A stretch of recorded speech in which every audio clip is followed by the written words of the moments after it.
안녕하십니까. 12월 25일 성탄절에 보내드리는 성북권의 혼술입니다. 조국 전 법무부 장관 내일 운명의 날입니다. 서울 동부지검 형사 6부에서 구속영장을 신청을 했죠. 그래서 내일 서울 동부지법에서 10시 반부터 영장 실질 심사가 열립니다. 구속 여부는 아마 내일 밤 늦게나 또는 좀 더 신중하게 검토를 하면은 모레 새벽까지 결정이 날 수가 있습니다. 그런데 조국에게 내일은 구속이 되든 안 되든 끝이 아닙니다. 새로운 시작입니다. 왜 그러냐면은 지금 조국에 대해서는 이번에 영장을 청구한 검찰은 서울 동부지검 형사 6부입니다. 그런데 유재수 전 금융위원회 국장에 대한 감찰 무마 의혹, 이것을 수사하고 있는 혐의죠. 서울 동부지검은 직권남용입니다. 지금 그런데 서울중앙지검 반부패 수사 2부는 조국 일가의 가족 비리를 수사를 하고 있습니다.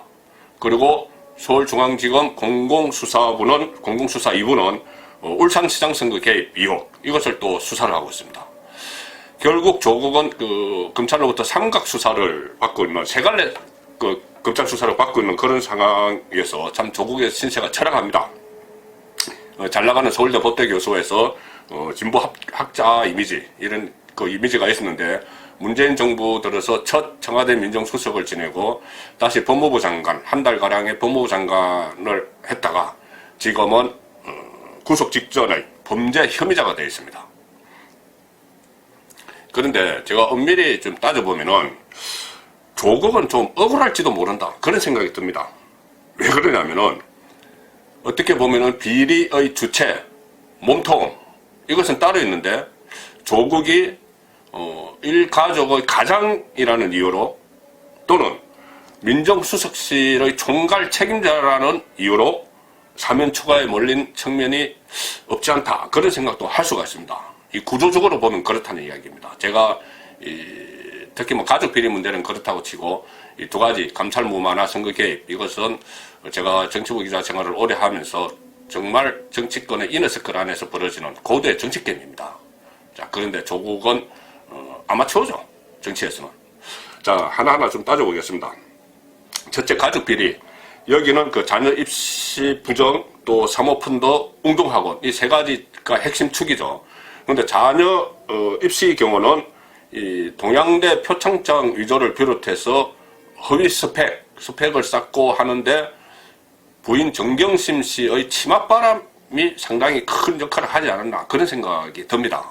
물론 조국 민정수석도 알고 있는 부분도 있었겠지만, 또 서울대 인권법 연구센터 같은 경우는 직접 관련 이유도 있지만 큰 줄기에서는 부인 정경심 씨의 치맛바람, 이 때문이 아닌가 싶습니다. 그리고 자녀 입시 경우를 보면은 그러니까 그 다음에 사모펀드 문제를 보면은 조국의 위세를 업은 부인 정경심 씨, 그리고 오촌 조카가 이 목돈을 만들기 위해서 합작을 한 그런 사건이라는 측면이 또 있는 것이죠. 웅동학원 비리는 건설회사를 하는 조국의 동생이 일가가 운영하는 사학재단의 돈을 빼돌리기 위해서 허위 소송을 벌이고 위장 이혼을 한 그런 사건의 성격이 짙습니다. 또 조국의 동생이 교사 채용 비리를 저질렀죠. 자, 그 다음에 두 번째는 선거 개입 의혹입니다. 울산시장 선거 개입 의혹인데, 이 건은 조국이 수장으로 있었던 민정수석실 산하의 민정비서관, 백원우 민정비서관이 주도한 흔적이 있습니다. 그런 의혹이 짙은 것이죠. 당시 김기현 울산시장에 대한 하명수사, 표적수사라든지 또 소위 별동대, 백원우 별동대라는 특별감찰반을 따로 운영을 하면서 울산 현지에 내려보내서 경찰이 수사를 제대로 하고 있는지 정황을 파악한 것도 민정비서관실입니다.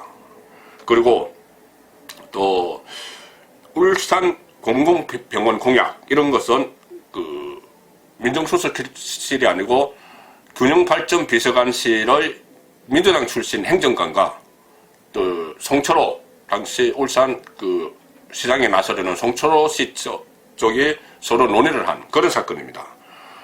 그리고 가장 문제가 큰 후보 매수 의혹이 있었죠. 후보 매수 의혹은 당시 한병도 정무수석과 임종석 비서실장이 주도적으로 나선 흔적이 있습니다. 오사카 총영사, 고베 총영사 이런 이야기를 하면서.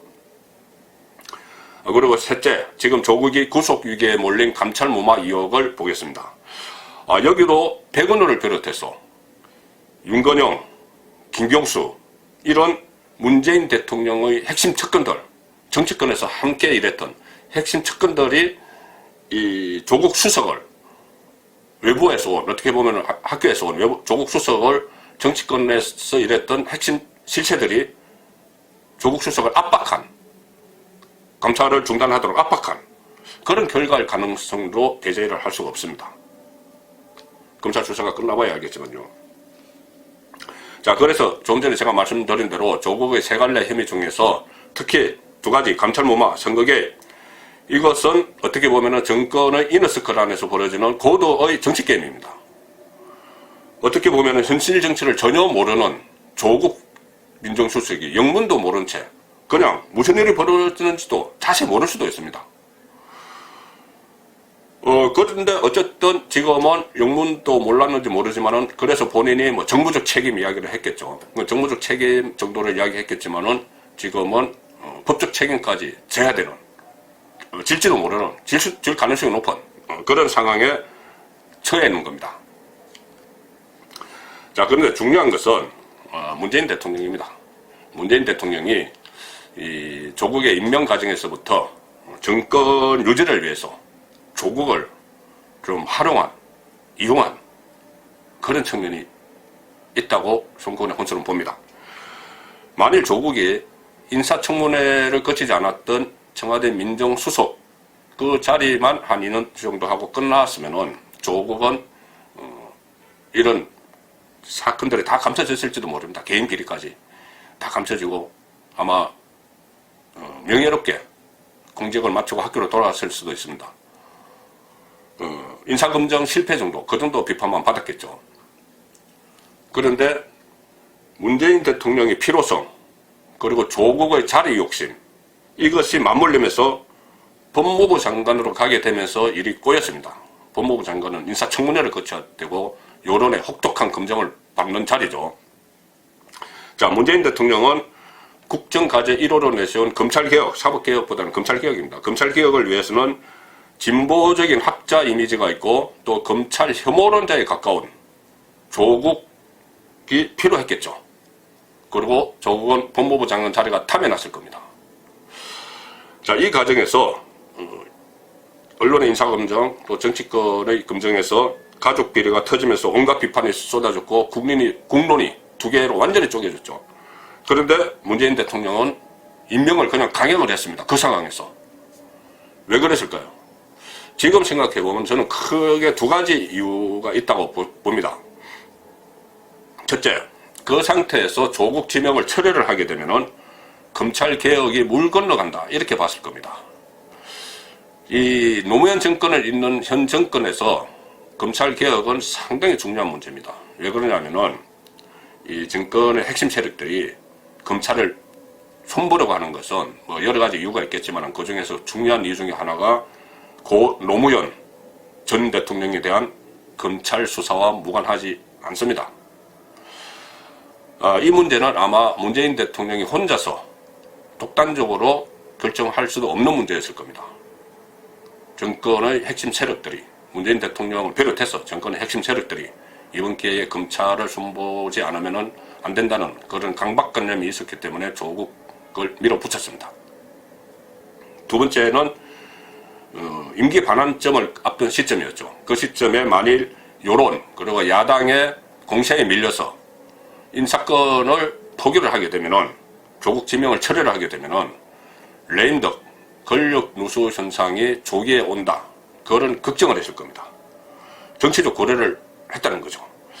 그런 강박관념으로 무리하게 조국 임명을 강행을 했고, 어떻게 보면 조국은 그냥 따라갔다가 한 달 만에 장관직에서 물러나고 이런 궁지에 몰린 그런 측면도 없지 않습니다.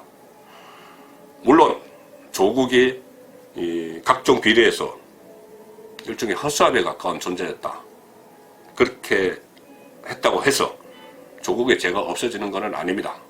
무엇보다도 수신 제가도 하지 못하면서 치국을 하려는 그런 욕심을 부린 그런 가오가 가장 큰 원초적 문제라고 송국은의 혼처는 봅니다. 감사합니다.